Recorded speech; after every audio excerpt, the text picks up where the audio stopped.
কুচবিহার রাজবাড়ি কুচবিহারের মানুষের একটা আন্তরিকতার একটা স্থান।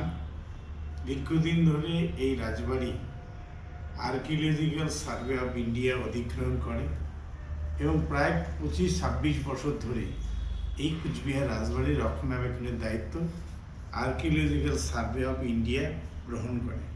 কিন্তু আমরা দুঃখের সঙ্গে জানাতে বাধ্য হচ্ছি যে কুচবিহার রাজবাড়ি যত সংখ্যক ঘর, যেটা 68খানার মতো ঘর, তার মাত্র 8খানা ঘর খোলা হয়, বাকি ঘর এখনও বন্ধ আছে।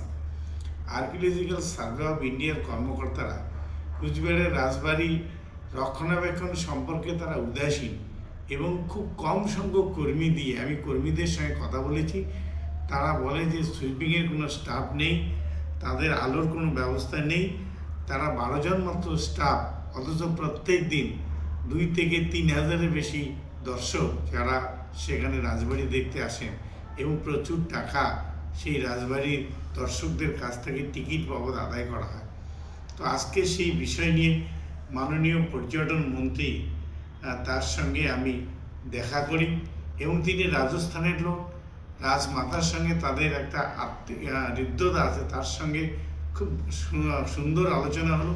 তিনি খোঁজ খবর নিলেন, রাজবাড়ির খোঁজ খবর নিলেন এবং খুব অতি তাড়াতাড়ি যাতে রাজবাড়ির সংরক্ষণ এবং উন্নয়নের জন্য কাজ করা যায় তিনি সে ব্যাপারে দেখবেন এবং তার সঙ্গে সঙ্গে তার প্রিন্সিপাল সেক্রেটারিকে তিনি জানিয়ে দিলেন অবিলম্বে ব্যবস্থা গ্রহণ করার জন্য। তিনি খুব খুশি হলেন। তিনি কুচবিহার থেকে আমি নির্বাচিত হয়েছি এবং কুচবিহারের রাজমাতার পিতৃ আলয় রাজবাড়ি এবং তার রাজমাতার সঙ্গে তাদের একটা সম্পর্ক, তিনি তাদের রাজমাতা গায়ত্রী দেবী ছিলেন রাজস্থানের জয়পুরের রাজমাতা, সেদিক থেকে তিনি খুব খুশি এবং খুব যাতে দ্রুত সে কাজ করা যায় সে ব্যাপারে তিনি আশা দেখেন।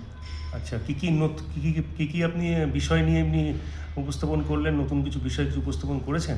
নতুন বিষয়ের মধ্যে সে বাকি যে বন্ধ ঘরগুলো আছে সেগুলো খোলা, আলোর ব্যবস্থা করা এবং ওয়াইফাইয়ের ব্যবস্থা করা এবং ট্যুরিস্ট গাইড হিসাবে বিভিন্ন জায়গায় তাদের রাখা এবং মানুষ যাতে ভিজিটাররা আসে এবং তারা যাতে রাজবাড়ির বৃত্তান্ত জানতে পারে সেই সম্পর্কে যাবতীয় ব্যবস্থা গ্রহণ আর্কিওলজিক্যাল সার্ভে অফ ইন্ডিয়ার মাধ্যমে, যাতে মাননীয় মন্ত্রী খুব তাড়াতাড়ি করেন সে ব্যাপারে কথা